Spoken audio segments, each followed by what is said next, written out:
Blog Talk Radio.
Well, this is the show that is taking it apart on Tuesdays, and we're on Monday, and you're probably saying to yourself, why aren't we on Tuesday? It's a holiday tomorrow, the 4th of July, the independence we celebrate in the United States. So we move Cleveland a day before, and it takes center stage here, the American Sports History Podcast, hosted by a brother, a mentor, and a friend, Peter Ray in Cleveland. Yours truly, Mark Mancini, producing at 2,500 miles to the west. 347-205-9631 will get you to the forefront. Anything after that, catch the archive version on blogtalkradio.com/Mancini Sports Podcast platforms, wherever you subscribe to podcasts, powered now by Mancini Media. So without further ado, more of him, less of me. As they lay that red carpet down, put the podium in its place, hand off the mic, the threes, Peter. How are you? How can people get a hold of you? And this guy coming through is your wife's favorite, so I'll let you take center stage with him, and I'll man the boards, my friend. Hi, Mark. I'm doing well. I have a YouTube channel. It's my name, Peter, J.REA. You're absolutely right. Tonight's guest played Major League Baseball from 1971 to 1981 with the Chicago Cubs, Oakland A's, L.A. Dodgers, and San Francisco Giants. He won 2 World Series championships in 1973 and 1974 with the Oakland A's, 395 career stolen bases, 2-time American League stolen base leader, 1974-76, more than 1,000 hits. The first Oakland A's DH won a NL National League title in 78 with the Dodgers. 3 times he led the American League in total chances per game, twice in putouts, once in assists from the outfield on a double play. And, my dear wife Al is his favorite podcast guest because he has a good heart and a good sense of humor. Welcome to the show, Mr. Bill North, for the 25th time. Hey, Peter. Tell Alice I said hey. I'm going to do that. I'll pass that on. Now, Bill, you just were telling me that you had something really wonderful come along with respect to the 2023 MLB All-Star Game. Can you tell us all about it? Well, I've been honored and am totally humbled because I've been named as an honorary coach for the All-Star team and on Dusty Baker's staff. And I'm feeling real good about that, especially the gift bag. And the game is going to be in Seattle. Yes. A lot of events happening this weekend. Wow, and you have that. You have the home run derby, and what all besides the game are they doing besides at the All-Star? Well, you got the home run derby, you got the Futures game, and you got the Ken Griffey HBCU All-Star game. Gosh, many things. I got my events somewhere, but hey, man, gonna be busy. Well, we'll look forward in 2 weeks to hearing all about it. You have to tell us since you're having this experience. You were said you despite your career, of course, center field. There's a lot. That's a tough position you're a lot of competition, and you didn't play in an All-Star game. And you said that you heard that there was some article that some of the best players had never played in an All-Star game, and you were one of them. Yeah. I read the article. They said Bill North in there, and there were 2 or 3 years where I could have made it, but I didn't get chosen. But hey, man, that's the way of the world. I get to get my gift bag though. I keep going back to the gift bag. Oh, I'm so happy to hear that. We can live vicariously through you. I don't do a lot. I live vicariously through others, so I'm glad I can experience that through you.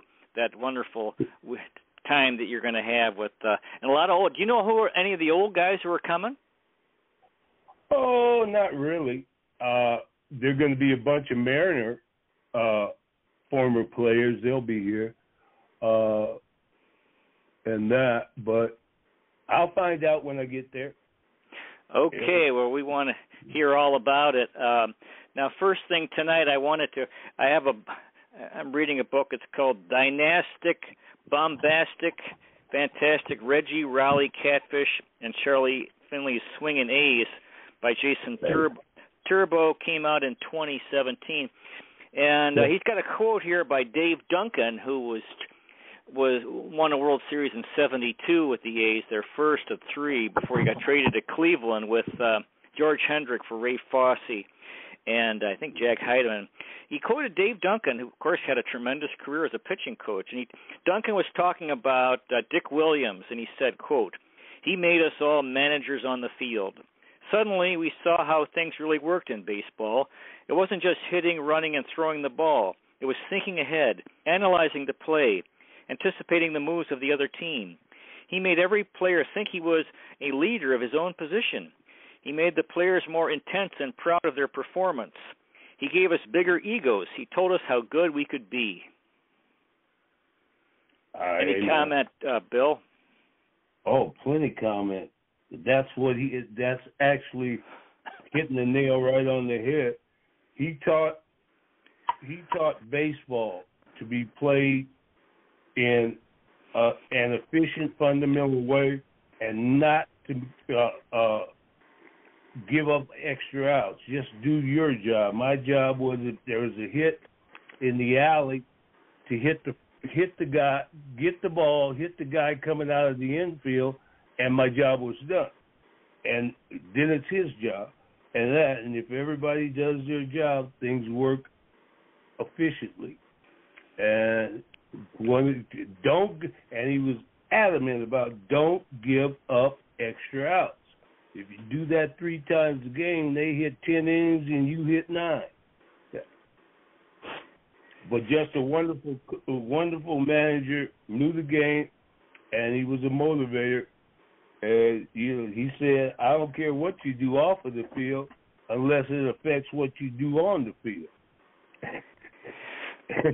So he got you guys thinking. Yeah. Oh, well, it became second nature, Peter.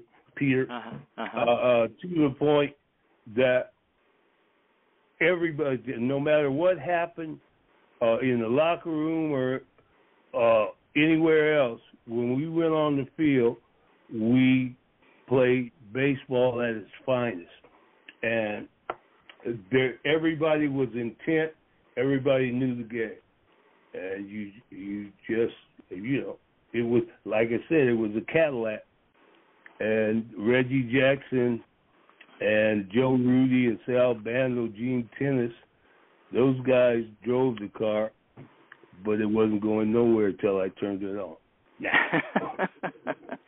Yeah, running the center field and running the bases. Wow, that's why I always. My personality was aggressive, and it lent itself to a little fire and and my job was to get to first base. That was before they started counting on base percentage and that. But my job was to get to first base and then get into scoring position without giving up an out. But those guys played game well. Dick Green couldn't run, couldn't hit, had a bad bat, but I saw him driving more in the on-deck circle after him. He was batting ninth, and I saw him drive in so many important runs. And play second base? Come on, man. All those guys.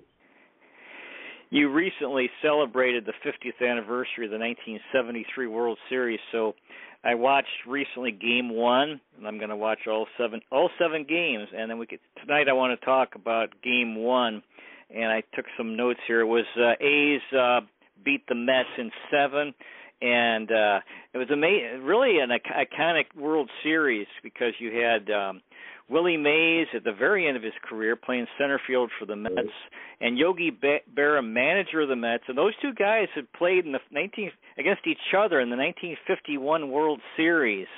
Berra catching for the World Series. Yeah, that's right. That's when Bobby Thompson beat the Dodgers in that playoff game. Around the world. Yeah, and. So it was, anyway, Willie Mays was a rookie, and then here, 22 years later, you want to talk about that? About playing against. You were hurt. But being there and seeing Willie Mays at the end of his career and Yogi Berra.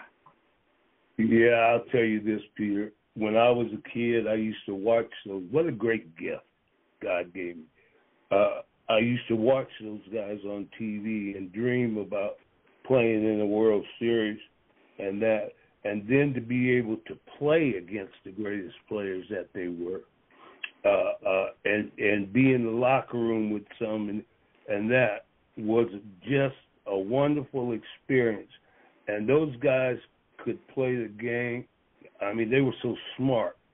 And then Billy Williams was my mentor, and he used to look bad on the pitch in the second inning to get that pitch in the 8th or 9th inning, and setting up pitches. He said he thinks he can get me out with that pitch I swung bad at, and I'm waiting on it. And boy, I'm telling you, those guys, you had Hank Aaron and Ernie Banks, they never hit long home runs, but they went to the chop, and kept that inside pitch fair down the line. Shortest way out of the ballpark is to the chop. and I mean, those guys could play the game. Joe Torre, tremendous hitter. Couldn't run, and still hit 364 one year. He was just to see those guys and be in the presence of them was quite an honor.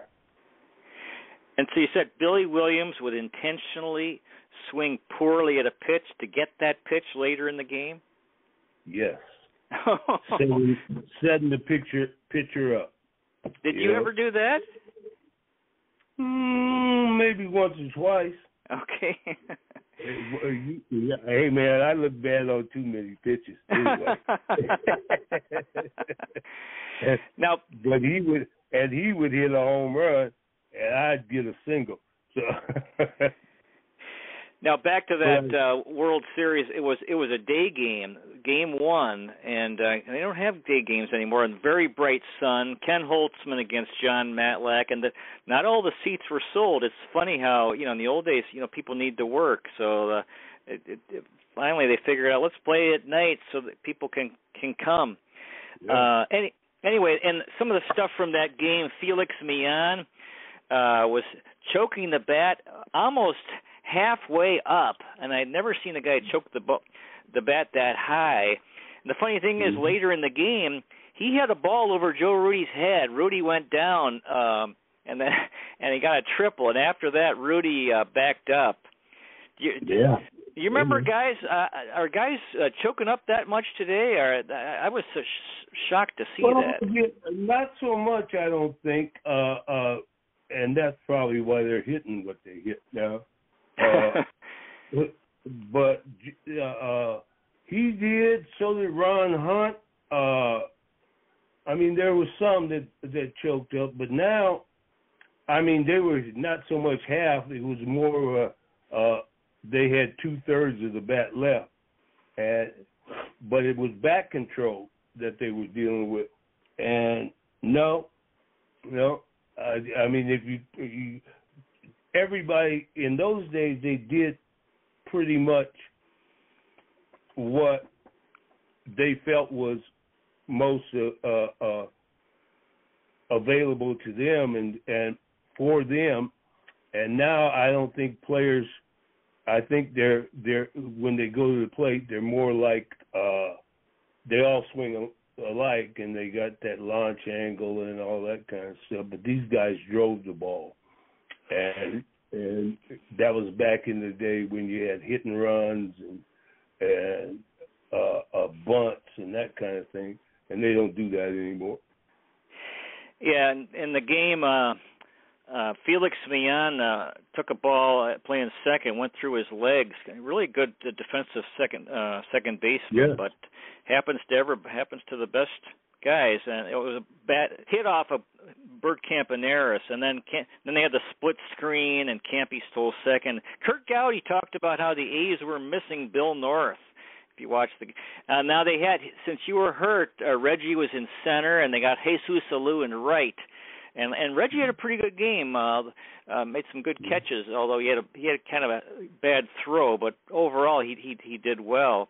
So let's see what else I got here. And then later, and during the broadcast, Monty Clark, I think the A's announcer. Do you remember Monty Clark? Monty Moore. Do you remember him?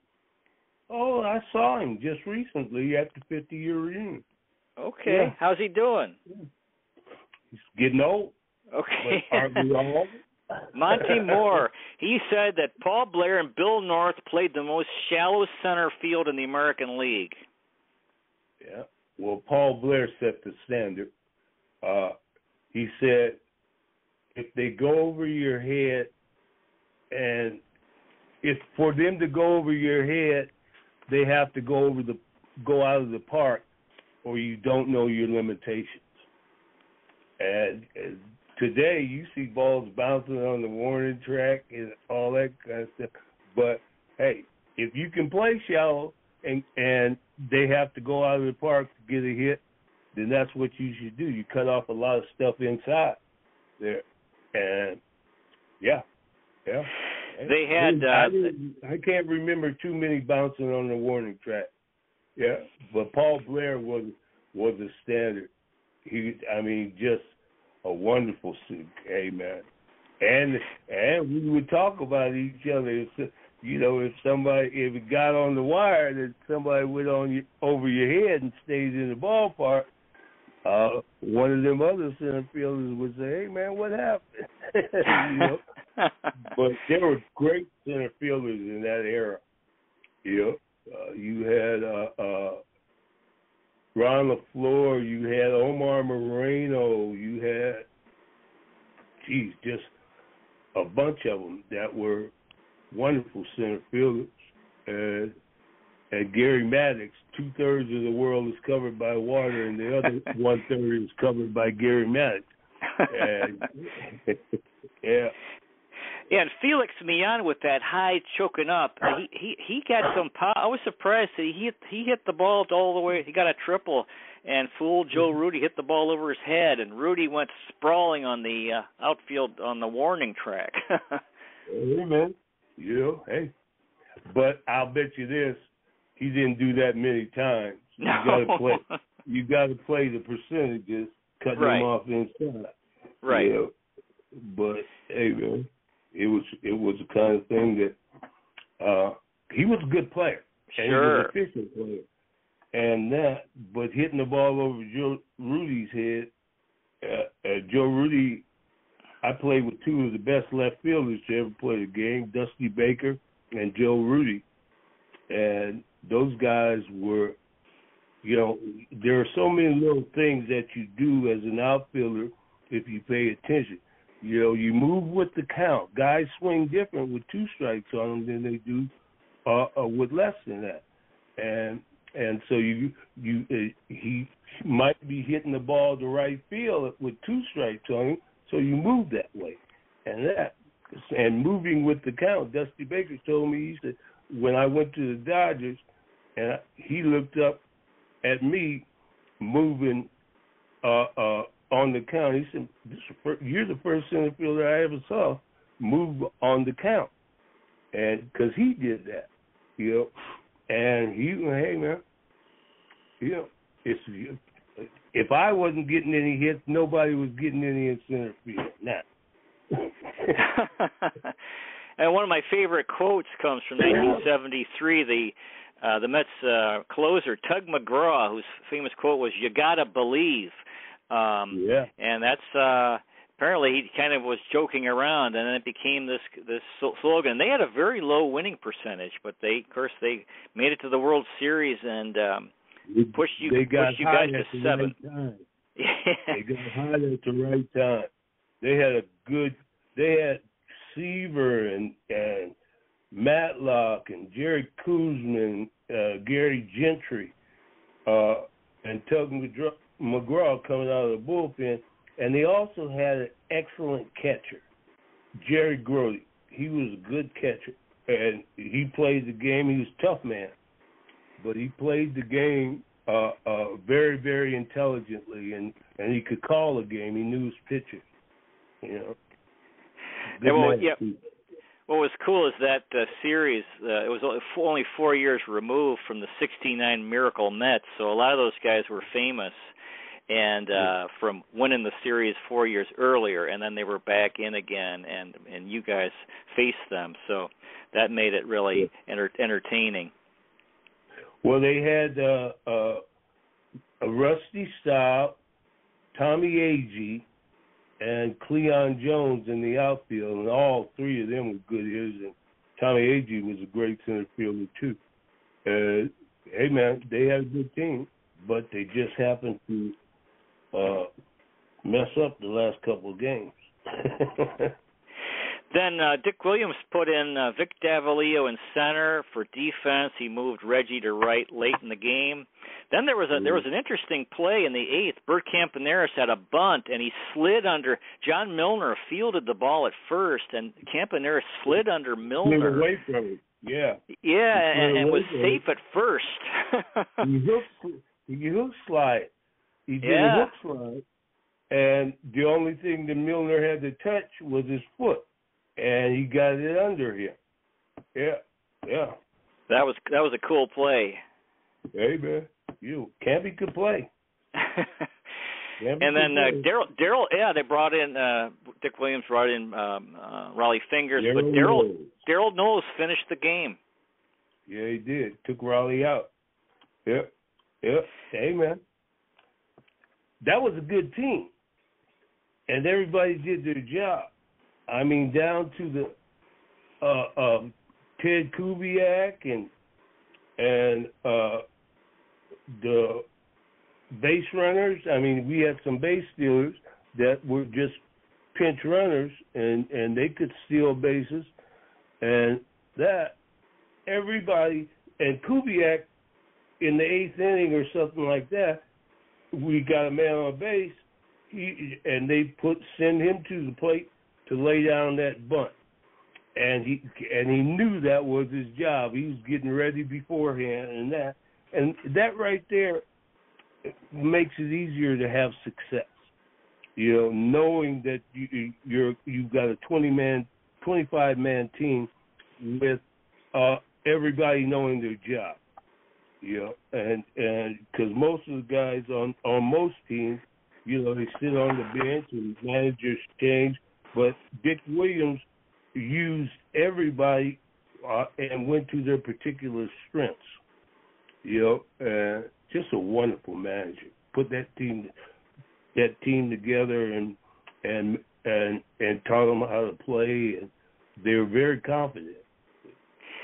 In the top of the ninth, Ed Kranepool pinch hit. He was an original Met, and then had Rusty Staub announced, but Williams changed pitchers, so Staub didn't hit. Rusty Staub, he was hurt, and he didn't. I remember later in the series they put him in. He had to. Both of them were left-handers. Yeah. They had to. Staub was playing right. He had to throw the ball underhand at one point because he had a shoulder. Berra wanted him in the lineup because he could still hit, but I guess he couldn't throw. And at one point he threw the ball underhand into the infield. Well, what the deal was, the Mets had the home team advantage, and when back in those days when the National League won, you didn't have a designated hitter, and Kenny Holtzman hit a home run or something in that series too, didn't he? Well, I know Holtzman early in the game had a double. Yeah. Yeah. Hey, man. Captain could hit. Biden was a little shaky, but oh yeah, and that's the thing too. Is that 50-year reunion, that was the last time we got to see Vida, and that. Yeah. Your good friend, Vida Blue. My good friend, Vida Blue. Wonderful man. Okay, we have some comments. Sal from Germantown, Pennsylvania. Unbelievable. Bill North at the game, All-Star game. Can't wait to hear all about it. Peter Ray tearing it up. He's in. Look for me. I'll be number 4. Yeah. Daniel from Pontiac, Michigan. The American League owns the All-Star game. Keep it going, Bill. Yeah. Denise from San Francisco, California. I'll be watching the Giants beat your Mariners tonight, Bill. Any thoughts? They're not my Mariners. I played for the Giants. The only reason I want the Mariners to win because I like the buzz around the city when they're going good. But other than that, hey man, Oakland A's and the Houston Astros are the only ones I root for pretty much. And the A's couldn't play dead in a silent movie, so. Dalen from Chelmsford, Massachusetts. Any World Series predictions by you guys? Mine, Astros and Giants. I hope, but I don't predict, because there's too many things that can happen. It's who gets hurt and when that it has is a big factor in your season. But I Dusty Baker, that's the team I want to win everything. Yeah. Now, I was watching a video. It's called "The Oakland A's to Stay," the Athletics to Stay in Oakland ? Las Vegas Teachers Union trying to stop public funding for A's Stadium. When they don't have books, I could see that. Yeah. Right, because there's only so much public money to go around. Right. So, anyway, let's see. We have time for one guy from the 70s. Grant Jackson. Any thoughts on Grant Jackson? Grant Jackson, left-handed pitcher. Yeah, he was a reliever mostly, wasn't he? Yeah. Yeah, I remember him. Yeah, but hey, sorry. He was a good guy. Yeah. Okay. Our guest is a pitcher on the other team, so I kind of didn't socialize with him too much. Okay. Our guest has been the leadoff hitter and center fielder for the coolest MLB team of all time, the Oakland A's from the early 1970s. Do you have any? The time has flown by. Again, Bill. Peter. Again, we yeah. Just started a minute ago. We just Zoom. Time flies when you're having fun, and we're definitely having fun. Bill, you have any final words tonight for our audience? No, it's just be careful out there, and thank you for listening in. And I'm very happy that I get to experience the All-Star game. And thank you, Peter, for having me. Oh, what a wonderful. Well, what a wonderful thing having you on every 2 weeks. It's just such a blessing and a gift, and really looking forward to hearing all about your All-Star Game experience. Glad you're going to be there, and so I'm very happy for you. Yeah, thank you, Peter, and it's such an honor and a good time being with you on our show. So just we'll continue to do the best we can. And you got Lee Lacy again Wednesday, third time, right? Yes. Mm-hmm. I've been enjoying those Lee Lacy shows you've been doing now. Got a lot of information. He's got a lot of information that's not known. I've learned a lot from him. That's true. Go ahead. Like, especially when he talked about the Pirates and when he went over there and how Willie Stargell talked to him about their hitting philosophy and that. You know, I wish somebody had talked to me like that because now it's what I teach. So, yeah. Wonderful, yeah. I love your show. I love having you on every 2 weeks. I love your show, talking to these guys from your era, your friends and teammates. So tremendous. Yeah. Next week, 2 weeks. Thank you for giving me the idea of nostalgia with the older players. That was your contribution to the show, and it's very important. Well, I appreciate that, and I just know a lot of guys my age are the same way. We remember, it's true for anybody. When you get older, you remember your youth, and we remember you guys. Guys my age remember you guys in the '70s, and that's why it's such a thrill. I can run just as fast, but I can't get there as quick. Okay, wonderful. Next, we'll have Bill North 2 weeks from tomorrow. Next week, we're going to have an amazing guest. It's the author, Brad Balukjian, who's the author of The Wax Pack, a book that came out in 2020. This guy, Brad Balukjian, had the idea of buying a pack of baseball cards from his youth and finding the guys in the pack and meeting them personally. And he did it, 1986 pack. And he traveled the country and met guys like Steve Yeager, Gary Templeton, Vince Coleman, Lee Mazzilli, Richie Hebner, Rick Sutcliffe, and Al Cowens, and wrote a wonderful book about it. So he'll be on next week.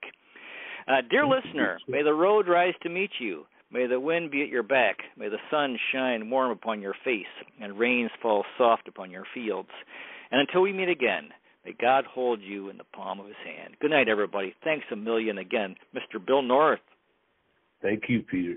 Wonderful.